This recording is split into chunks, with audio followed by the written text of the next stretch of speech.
Hi friends, நாங்கள் இன்றைக்கி டிஃப்ரெண்ட்டாக ஒரு சப்பாத்தி ட்ரை பண்ண போகிறோம். வாங்க எப்படி ட்ரை பண்ணலான்னு பார்க்கலாம். நல்லா வருதானும் பார்க்கலாம். சப்பாத்தி நல்லா ரவுண்டாக உருட்டிக்கணும். இது நடுவில் நம்ம சீஸ் வைக்கலாம். சீஸு நம்ம சென்டராக, நான் ஒரு சீஸ் வச்சுக்கிறேன். சென்டராக வச்சு நம்ம ஒரு சம்சா ஷேப்புக்கு மடிச்சிக்கலாம். சீஸ் வச்சு நடுவில் சீஸ் வச்சு நான் நல்லா இதை உருட்டிக்கினேன். தோசைக்கல்லில் போடலாம் வாங்க.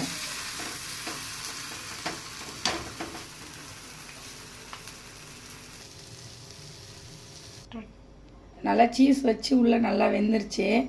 நம்ம உள்ளே எப்படி இருக்குதுன்னு பிரித்து பார்க்கலாம் வாங்க.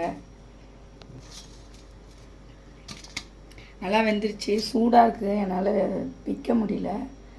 நீங்களும் வீட்டில் ட்ரை பண்ணுங்கள். நல்லா இருக்குதான்னு சொல்லுங்கள். நாங்களும் சாப்பிட்டு பார்க்குறோம் எப்படி இருக்குது. பாய்.